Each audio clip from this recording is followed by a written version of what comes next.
Olá, boa tarde a todos. Bem-vindo a esta sessão do Take Off Algarve. Então, esta sessão faz parte do evento dinamizado pela iShip, um centro de investigação do ISMAT. O tema desta sessão é Business Intelligence, previsão do cancelamento de reservas em hotéis. Então, o painel de oradores são o professor Nuno António, eu, Tiago Candeias, a professora Sílvia Pedro. Então vamos começar primeiro pela minha intervenção, vamos introduzir o tema, não é, das reservas, o que é isso, reservas de hotéis, qual é que é o interesse de prever, o número de cancelamentos das reservas. Depois a professora Sílvia vai falar nos modelos de classificação supervisionada e o professor Nuno António vai apresentar alguns resultados relevantes da sua investigação nesta temática. Então, vou começar primeiro aqui a partilhar outro ecrã.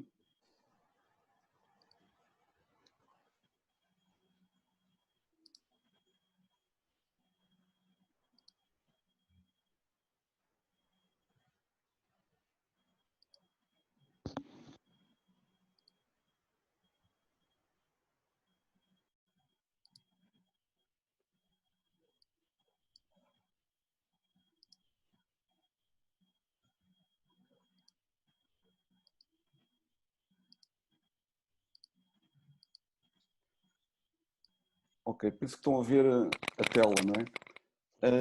Então, normalmente, quando nós falamos, não é, em reservas de hotéis, temos que ter um dataset. A importância do dataset é muito importante. Convém que o dataset apresente os padrões normais, não é? Então convém que seja proveniente de uma aplicação real. Este dataset, o autor é o Nuno António, e que usou, não é, este dataset na sua tese de doutoramento. Então este dataset é muito interessante, tem suscitado muita curiosidade, não é, da comunidade. Então atualmente já existem muitas análises a este dataset. Eu por acaso também retirei este dataset e fiz algumas análises para explorar os dados. Estes são dados já limpos, trabalhados.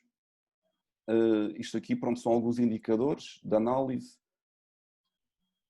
Se calhar era interessante, se calhar, primeiro analisarmos os dados sobre a forma tabular, não é?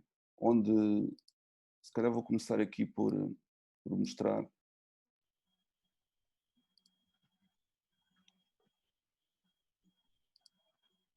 Normalmente estas transições aqui no Zoom é que...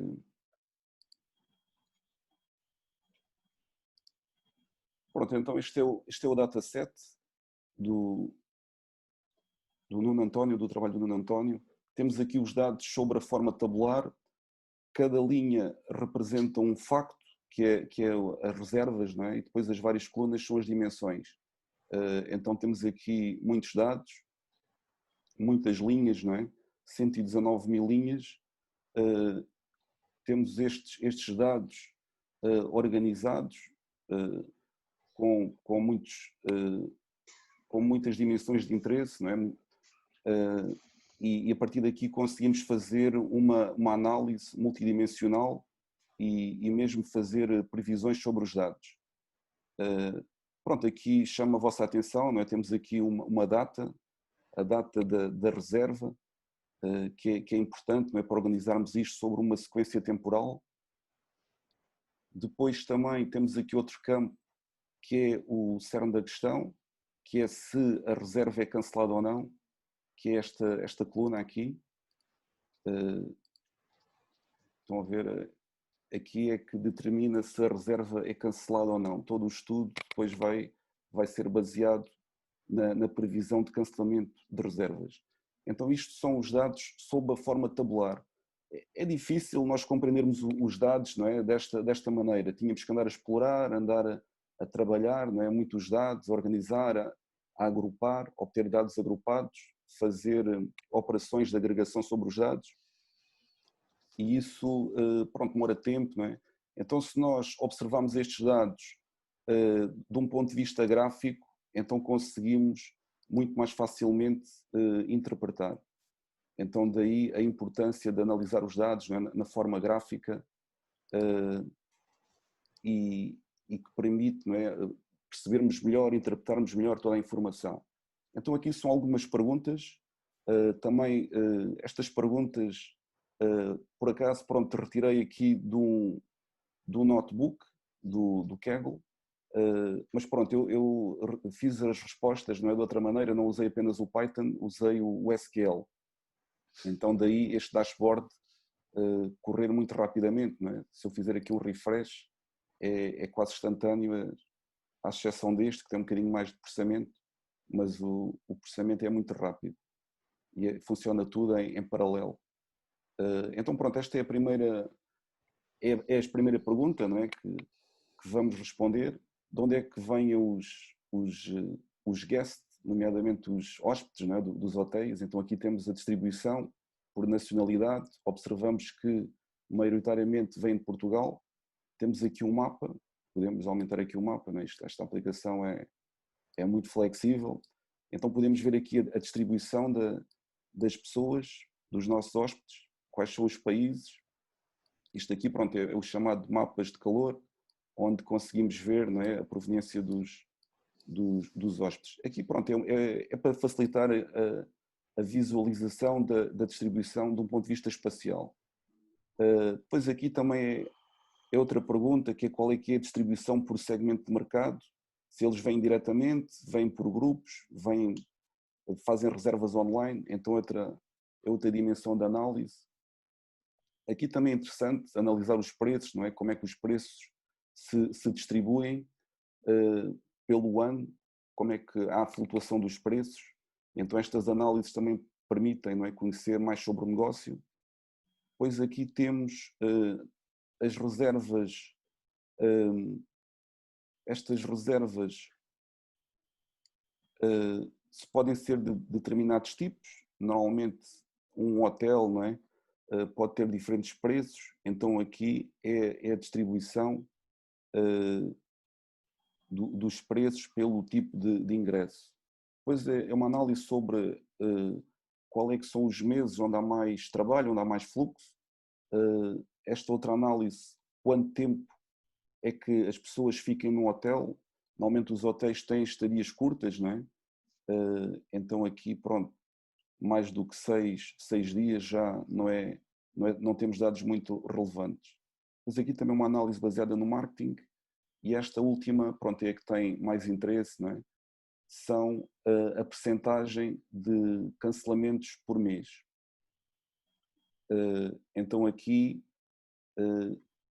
também, pronto, o dataset do Nuno António tem 2 hotéis distintos, que é um hotel na cidade e um hotel no resort. Também, normalmente ele designou por H1 e H2, que são os dados, não é, relativos a um tipo de hotel e a outro, que é para depois analisar, não é, e verificar que as suas análises são independentes do tipo de hotel.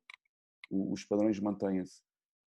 Então temos aqui a percentagem de cancelamentos de reservas por tipo de hotel e observamos, não é? Este por acaso foi uma das coisas que me surpreendeu, é que a percentagem de cancelamentos é elevada. Então esta informação penso que é muito relevante para os hotéis estimarem, não é, qual é que vai ser a percentagem de cancelamentos no próximo mês, na próxima semana, porque isso depois permite gerir não é, um negócio da melhor maneira e tentarem otimizar, não é, os recursos, etc. Então pronto, isto é só para curiosidade, não é? Temos aqui uma query onde vamos extrair os dados, depois aqui é simplesmente a visualização baseada em 2 colunas. Então isto é um exemplo do tipo de análise onde conseguimos extrair, não é, informação e conseguimos interpretar e tirar logo conclusões sobre como é que qual é que é a percentagem de cancelamentos ao longo dos meses do ano. Também, pronto, notar que temos aqui este dataset é composto por 2 anos. Não é apenas um ano, são 2 anos, o que também enriquece, não é? Porque não estamos dependentes apenas do ano, como nós sabemos, há diferenças entre os vários anos.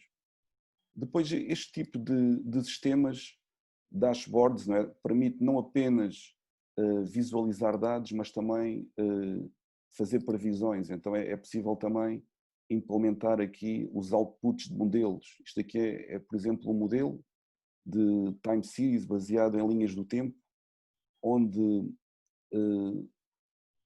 temos aqui as várias semanas, o vário número de cancelamentos e podemos colocar esse tipo de análise, não é?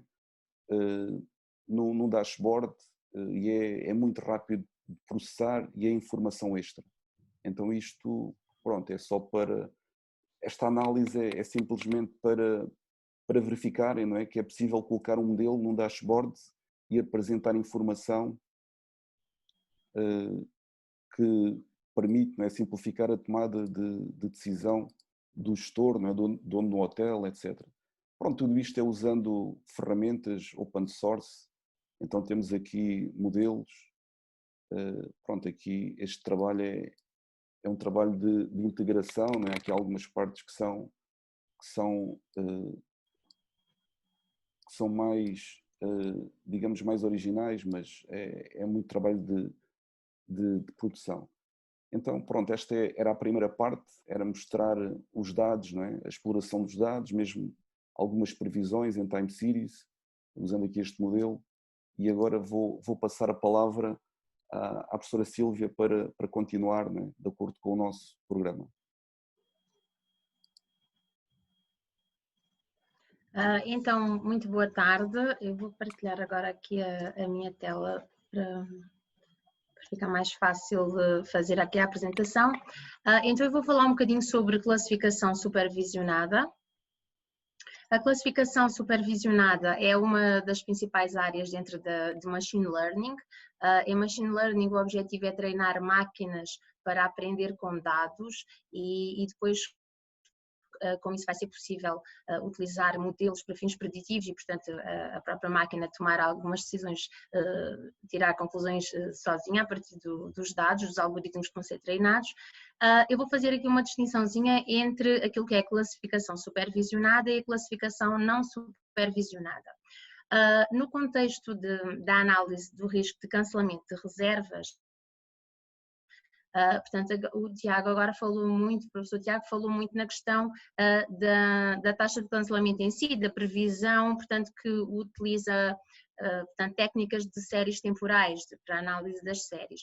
Aquilo que eu vou falar é numa perspectiva de termos cada uma das reservas, portanto, agora não vou falar de taxa de cancelamento, portanto, no geral, vou falar reserva a reserva. Então, se nós tivermos para cada reserva várias informações, temos, por exemplo, a estadia, a duração da estadia, temos o booking pace, que é com que a antecedência foi feita a reserva, temos, por exemplo, o número de hóspedes, a percentagem da reserva que corresponde a fim de semana.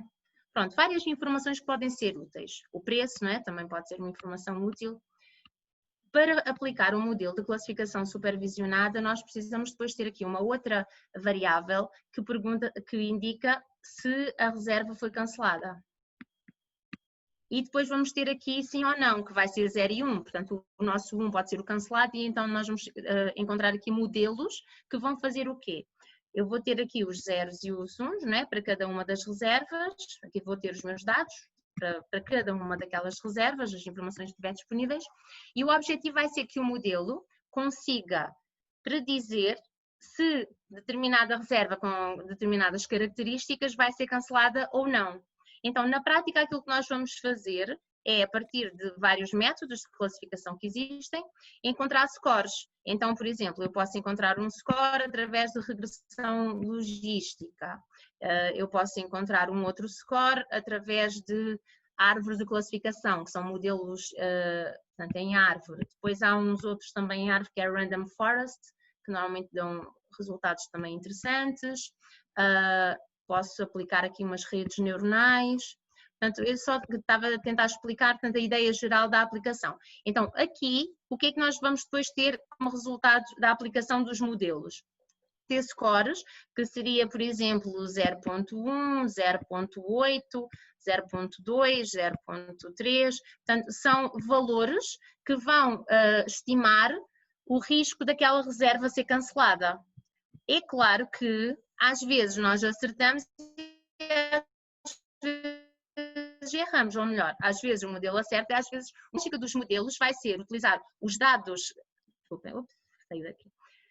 Utilizar os dados que temos ao nosso dispor para que o modelo consiga perceber, a partir das características do hóspede, qual é o risco de cancelamento para cada uma das reservas. Portanto, o modelo vai tentar classificar se é do 0 ou se é do 1. Isso faz a partir de um score, que é uma probabilidade de sucesso, que o sucesso é o que tiver contabilizado com o 1.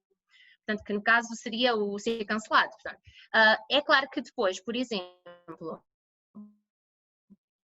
se o meu ponto de corte comum, aqui neste modelo de regressão logística, ele vai, a partir do 0.1, vai classificar como não cancelada, vai estimar que ela não é cancelada e vai acertar. Aqui, quando tem um score de 0.8, vai estimar que ela vai ser cancelada e vai acertar. Portanto, valores baixos ele vai estimar como 0, valores mais altos vai estimar como 1 e, portanto, ele aqui vai acertar, na maior parte dos casos, neste último, vamos pensar que, para não ficar tão aqui no limite, não ficarmos aqui na dúvida se inclui ou se não inclui, vamos colocar aqui um 0,6. Vamos imaginar que aqui era um valor, um ponto de corte de 0,6. Ele ia classificar como 1, ou seja, ele ia predizer que aquela reserva foi cancelada. E então aí teríamos o quê? Teríamos um erro no nosso modelo, um erro de classificação. E depois esses scores são encontrados com vários métodos, né? Existe aqui uma gama de métodos de classificação supervisionada e depois a seguimos para portanto, o tema que eu vou falar a seguir, que é como avaliar a qualidade de cada um dos modelos, porque é claro que este errou numa observação, o outro vai errar noutra, portanto, vai haver aqui depois medidas para avaliar isso. E eu queria só distinguir que a classificação supervisionada difere da não supervisionada no sentido que eu, para aplicar este tipo de modelo, preciso necessariamente de ter esta variável que me diz é 0 ou 1, ou seja, eu já conheço o grupo para um determinado conjunto de indivíduos. E a partir dessas variáveis, das características desse indivíduo, eu vou, portanto, predizer se eles vão ficar melhor classificados num grupo ou no outro. Na não supervisionada, nós não sabemos isso. Aplica-se aqui por exemplo, uma análise de clusters para tentar perceber se uma reserva tem um perfil mais de lazer ou mais de negócios, de trabalho. Então, pegando nestas variáveis que eu tenho aqui, eu posso aplicar aqui uma análise de clusters e tentar segmentar as nossas reservas. Mas isso já é classificação não supervisionada. Eu não tinha nenhuma informação prévia sobre grupos, enquanto que na supervisionada tenho. Preciso desta variável previamente. Pronto, o que eu depois queria só explicar aqui a seguir é que, aqui neste exemplo destes scores que eu estava a dizer, o ponto de corte sendo 0.5, portanto as análises ficariam, como eu estava a dizer, tínhamos aqui este erro no final, mas o ponto de corte não tem que ser necessariamente 0.5. Então o que é que nós fazemos normalmente? Portanto, experimentamos com vários pontos de corte e vemos qual o melhor para que o nosso modelo tenha uma qualidade de ajustamento e uma capacidade preditiva mais adequada. Ora, quando se avalia o desempenho de um classificador, há aqui dois aspectos que é preciso pensar. Por um lado, ele vai se ajustar aos dados que foram utilizados para desenvolver o próprio modelo. Então aí, quando eu vou falar destas medidas para esse conjunto de dados, que é o que se chama a amostra de modelação ou de treino, eu estou a avaliar a capacidade de ajustamento.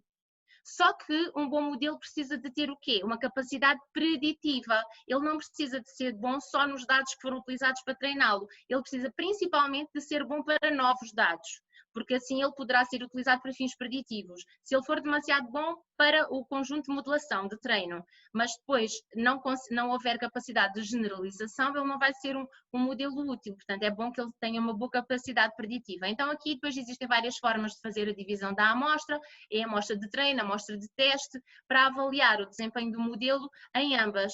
E é claro que o principal vai ser o desempenho que ele vai ter em termos preditivos com novos dados, ou seja, conhecendo as características das reservas, como é que ele vai classificar, se vai dizer que aquela reserva vai ser cancelada ou não, portanto, qual é o risco que ele vai atribuir, que é uma informação muito útil para os gestores hoteleiros. Portanto, organizando depois aqueles scores, aqueles resultados, nós podemos pensar assim, na realidade, eu tenho aquilo que se chama o insucesso, que seria o zero, que neste caso era não cancelado, ou o sucesso, que seria a reserva ser cancelada. E o modelo vai-me predizer justamente se é insucesso, se é zero, ou se é 1, portanto, se ela não é cancelada ou se ela é. Então, aqui a ideia desta tabela, esta é uma tabela de classificação, é considerando determinado ponto de corte, quanto é que o meu modelo acerta? Ele acerta aqui, quando diz que ele vai ser 0 e de facto ele era 0, ou aqui, em que diz que o meu modelo vai ser da classe 1 e de facto ele era. Então aqui ele está a acertar. Caso contrário, ele está a errar, ele está errando aqui, está dando falsos positivos, assim. Este tipo de tabela também é muito comum na área da saúde e, portanto, estas questões do falso positivo e falso negativo, a gente às vezes associa até nos testes, não é? Portanto, vai ser detectada uma doença e o teste pode dizer positivo ou negativo, mas na realidade a pessoa estava doente ou não estava. Então, é o mesmo tipo de análise que se faz aqui. Então, esses falsos positivos e esses falsos negativos são aquilo que nós precisamos de evitar. Então, nós queremos modelos que tenham estas, portanto, as quantidades de verdadeiros negativos ou positivos mais altas.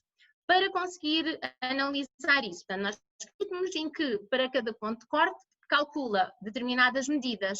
Então, dentro desta lógica aqui da tabela, eu não vou explicar muito em detalhe também porque não tenho tempo para me alongar muito, mas há aqui duas questões importantes que são a sensibilidade e a especificidade, que são, respectivamente, a taxa de verdadeiros positivos e a taxa de verdadeiros negativos. Estas duas são as principais que são utilizadas depois para avaliar o desempenho do modelo. Depois existem aqui outras medidas, por exemplo, a acurácia, que era a proporção de acerto, portanto, no geral, portanto, sem pensar em cada grupo, porque aqui na sensibilidade é o quanto é que ele acerta, mas só no grupo dos positivos reais, e a especificidade é o quanto é que ele acerta naqueles que na realidade são negativos. Enquanto que na acurácia, portanto, é quanto é que ele acerta no geral, considerando todas as observações e aquilo que ele fez de classificação. E depois temos também a precisão, que é os verdadeiros positivos, são as reservas, no caso que o modelo estima que vão ser canceladas, a dividir pelo... desculpem, os verdadeiros positivos são aquelas que de facto vão ser canceladas e depois aqui a dividir pelo total de positivos que são preditos pelo modelo. Portanto, quanto é que modelo, portanto, quanto é que o modelo diz que realmente vão ser cancelado, mas dividido pelo total, portanto, acho que aqui troquei um bocadinho, era quanto é que ele, na verdade, portanto, verdadeiros positivos, vai dizer que vão ser canceladas e acerta, a dividir pelo total de reservas que ele vai dizer que vão ser canceladas, portanto, pelo total de positivos que ele vai predizer. Portanto, quanto é que ele acerta daqueles que diz, vamos pensar que era numa doença, era a mesma lógica de dizer quantas pessoas é que ele vai dizer que têm coronavírus, mas na verdade quantos é que ele acertou, em quantos é que ele disse que realmente vão ter, percebem? Em alguns ele diz e realmente está certo, noutros ele diz que vão ter, mas erra, portanto é nesse sentido que se calcula a precisão.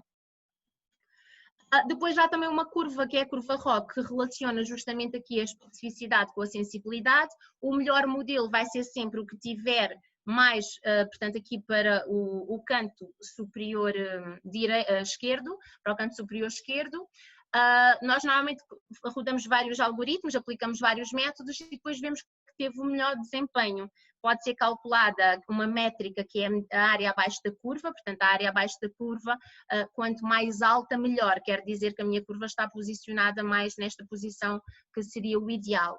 E portanto com base nisso nós vemos qual o melhor modelo. Pronto, eu acho que também não posso me alongar muito mais e vou ficar por aqui. Agradeço a vossa atenção. Vou passar a palavra então ao professor Tiago de Candeias. Obrigado, professora Sílvia. Pronto, agora vamos passar com a apresentação do professor Nuno António. Ok.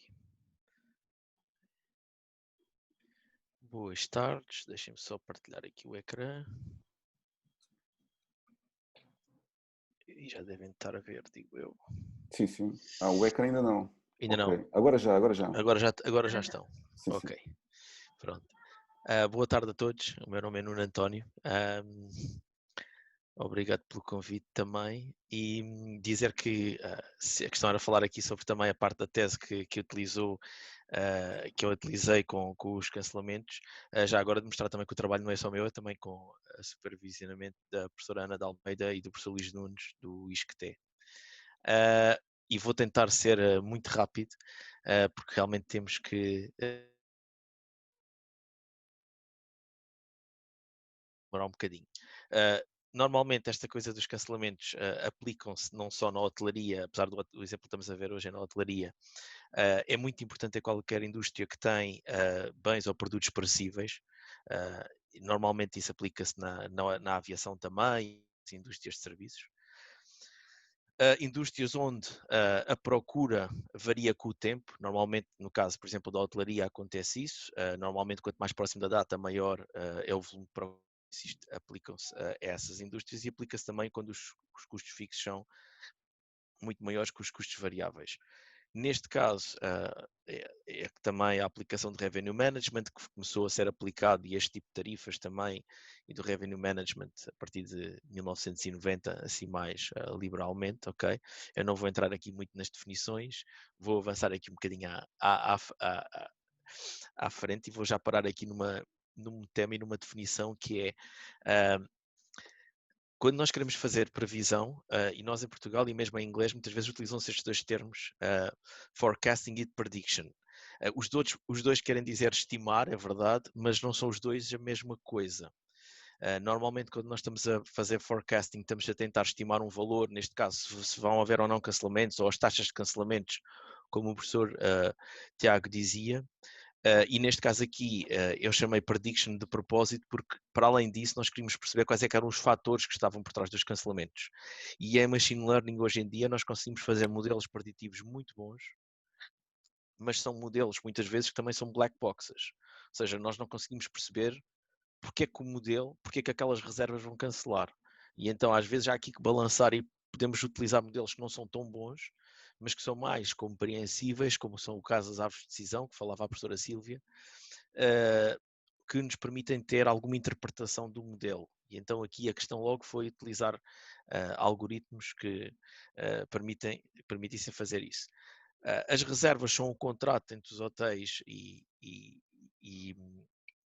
os clientes podem cancelar por razões normais. Hoje em dia há muita gente que procura negócios, um dos sites que permite fazer reservas e cancelamentos automáticos é o Provo, por exemplo. Há próprias online como a Booking que permite também e fomenta esses cancelamentos. Neste caso nós aqui utilizamos para a caso da tese dados de 8 hotéis, como o professor Tiago dizia, as taxas de cancelamento são relativamente altas, há hotéis com 40% de taxas de cancelamento e estamos a falar aqui num período antes de Covid, porque agora no Covid ainda é pior, não é? As reservas têm um problema que quando canceladas põem um risco, as reservas são um risco para os hotéis, porque têm que honrar as reservas que têm, porque têm que também, se há cancelamentos, é um custo de oportunidade. Por outro lado, os hotéis, para diminuir esse risco, o que fazem é fazer overbooking ou políticas de cancelamento muito restritivas. Só que há também um outro lado, que é as políticas de cancelamento restritivas, que é o que muita gente também às vezes faz para evitar isto em termos de negócio, que é, ok, vou aplicar políticas de cancelamento não restritivas, como por exemplo as não reembolsáveis, e assim se o cliente cancelar, fico com o dinheiro. problema é que isso depois tem outras repercussões nas redes sociais, nos custos que o hotel tem, porque é obrigado por lei a alojar o cliente do outro lado, se houver overbooking, etc. E então essas reembolsáveis também criam esses problemas e também diminuem normalmente o preço, porque são tarifas que têm preços melhores. Okay. Então, o objetivo aqui foi criar modelos que permitissem não só fazer a previsão de cancelamentos, mas também tentar evitar esses cancelamentos e ajudar na redução. Nós utilizamos vários hotéis de resort e de cidade, com as taxas e com números de reservas diferentes em termos de características dos próprios hotéis. Fizemos modelos não só com os dados do PMS, aqueles dados que o professor Tiago estava a mostrar ao início, que eram dados das reservas apenas, mas neste caso aqui ainda foi mais à frente, porque foram utilizados dados para fazer testes, dados dos feriados, dados de preços dos competidores, dos concorrentes, ou seja, outros hotéis concorrentes e os preços que estavam a praticar, dados da reputação social, TripAdvisor e Booking, como é que estava o comportamento dos outros hotéis, porque há pessoas que fazem múltiplas reservas, por exemplo, e depois à última hora é que vão decidir em função da reputação social do hotel, ou então do preço, porque se o preço entretanto mudou. Então tudo isso, nós estávamos a colher essa informação, também de eventos e também de previsão de meteorologia. Normalmente na meteorologia a chuva tem algumas implicações, o resto não, mas a chuva tem algumas implicações. Então isto fez utilizar um conjunto de data de features ou de colunas, e já agora desculpem estar tudo em inglês, mas a apresentação é de uma base que eu tinha em inglês e então é por esse motivo, mas também foi tudo desenvolvido em inglês. Um conjunto de colunas que representasse isto tudo, de variáveis que representasse isto. Algumas delas são rácios entre variáveis de fontes de dados diferentes. Por exemplo, o preço médio, a relação do preço médio com os seus concorrentes, ou seja, estamos a falar do preço médio da própria reserva com o preço médio que os concorrentes daquele hotel estão a vender online. Para quê? Para tentar perceber se o nosso hotel estiver muito caro em relação aos hotéis que são nossos concorrentes, se as pessoas cancelam no nosso hotel e vão reservar noutro. É claro que não temos informação de reservas do outro hotel, mas temos a noção que há mais cancelamentos do nosso lado. Então aqui esta necessidade de conhecer também o negócio é muito importante em data science, ou seja, data science não é só termos os dados, temos o acesso ao SQL e às fontes dos dados, não é só sabermos aplicar o machine learning e os algoritmos, é também o conhecimento do negócio, é também a componente do negócio para perceber que features, que variáveis, que colunas é que podemos misturar, utilizar, que podem ter maior valor. E isso tudo é que permite depois chegar aos melhores modelos. Também dizer que haviam aqui variáveis que têm grandes problemas, como problemas de alta cardinalidade, quer dizer que são variáveis categóricas que têm elevada cardinalidade e têm que ser tratadas de modo a não criarem overfitting, que é a problemática do modelo funcionar muito bem com os dados de treino, mas depois não generalizar bem nos dados de testes, como a professora Silvia estava a dizer, nos dados que ainda não conhece. Aqui também há a questão das probabilidades e do que é que vai acontecer. Porquê? Este é um gráfico que representa a realidade, ou seja, nós temos aqui uma data de chegada e temos aqui os cancelamentos que até vêm mais ou menos a subir ao longo do tempo e na realidade nós quando olhamos para datas futuras, quando olhamos para o futuro, a maior parte, e principalmente quando olhamos a maior distância, quando por exemplo estamos agora em maio, se estivermos a olhar para as reservas de setembro ou de outubro, a maior parte das reservas que estão no sistema em casa são muito poucas e a maior parte ainda não estão confirmadas. E se não estão confirmadas, ou estão canceladas ou ainda estão por chegar, porque só vão chegar em setembro. Então, na realidade, nós nunca podemos utilizar este tipo de reservas, porque nós não sabemos se elas efetivamente vão chegar ou não. o que quer dizer que também que o dataset não está balanceado e que temos aqui problemas. E é preciso depois também ainda ver problemas de distribuição estatística ao longo do tempo. Se o preço, por exemplo, subiu mais depressa ou teve uma tendência diferente da antecedência das reservas, quer dizer que há mudanças de padrões estatísticos ao longo do tempo.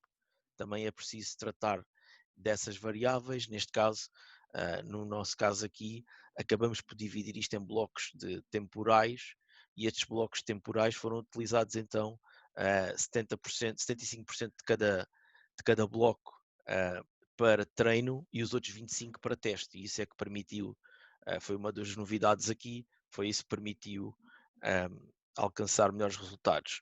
O último algoritmo que se utilizou foi o XGBoost, que é mais ou menos parecido com um Random Forest, que a professora Silvia estava a dizer.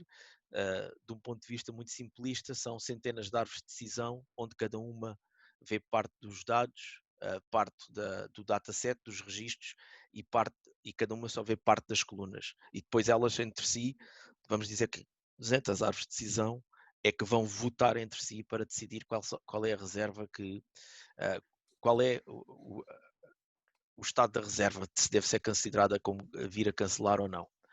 Muito rapidamente, porque nós estamos aqui já na hora, já estou a ver, só para dizer que os resultados aqui alcançados em termos de test set e de accuracy, das medidas que estávamos a falar, houve aqui hotéis, o mínimo foi 75, por exemplo, de accuracy com o máximo de 93, hotéis com 26, 74 de precision e da AUC 66 a 89. No AUC também houve aqui outros resultados melhores. Foram estudadas as tais variáveis que eram importantes e chegou-se à conclusão que, dependendo do hotel, haviam variáveis como, por exemplo, o lead time, que é a antecedência com que as reservas são feitas, eram mais importantes do que noutras. Noutras, por exemplo, era uma determinada agência, as reservas serem de uma determinada agência. Okay? Há diferenças sobre isso. Vou passar aqui um bocadinho à frente. E isto foi validado testando um protótipo em 2 hotéis, um hotel de resort e um hotel de cidade. Esse protótipo diariamente tirava dados, aplicava esse modelo. No hotel tinha um ecrã que lhes permitia uma aplicação que ver essas previsões e permitia atuar sobre essas previsões. Ou seja, para além de perceberem quais é que eram as taxas de ocupação previstas, ou seja, porque tinham, por exemplo, aqui neste dia 182 reservas, mas o sistema dizia que iam ser 175, porque 7 possivelmente iriam cancelar.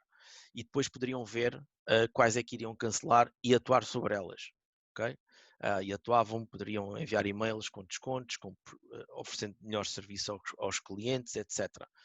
Não contactaram todos os clientes, porque era preciso também ter aqui algumas regras e dá algum trabalho contactar todos os clientes. Escolheram reservas com fossem chegar só dia 3 dias ou com alto valor, etc. E basicamente depois isto foram feitos testes AB, que é metade das reservas não eram mostradas, a outra é que era, e basicamente os resultados aqui, até porque os modelos iam aprendendo por eles próprios, à medida que o tempo passava com as previsões, iam melhorando as suas previsões. Os resultados aqui da accuracy já foram de 85, 86, precisões também na ordem dos 80, AUC já muito próximo dos 90. E nos testes AB, então, o que podemos ver é que, na prática, quando os clientes eram contactados, é que havia grandes diferenças, que era aqui, então, é que se consegue ver melhor. Eu vou passar aqui um bocadinho à frente para ser mais rápido, que é nos grupos de clientes que eram identificados como vindo a cancelar e onde se contactou esses clientes, as taxas de cancelamentos baixaram de 45% para 7,9%. Okay? E no outro hotel foram valores muito similares. Basicamente, os modelos funcionavam e, em regra, fizeram reduzir os cancelamentos em 37 pontos percentuais nestes 2 hotéis. E nos clientes que cancelavam também não era muito problemático, porque alguns respondiam logo na própria hora, o que permite pôr o quarto à venda novamente e ter mais tempo. Isto, números redondos, mais ou menos permitiu ao hotel poupar só nos cancelamentos à volta de 30.000 euros nos 3 meses do protótipo. Okay? Próximos passos é colocar isto a trabalhar com mais fontes de Big Data ainda e automatizar o processo através de chats, para que aí se consigam contactar mais pessoas. E basicamente é isto assim muito depressa, muito resumido, nos 14 minutos ou nos 15 minutos. Muito obrigado, muito obrigado. Também já estou aqui a obter aqui algumas mensagens do professor Américo, a outra sessão também está. Mas pronto, só queria dar a oportunidade aos participantes de alguém, se quiser fazer uma pergunta. Não sei se alguém quer fazer uma pergunta.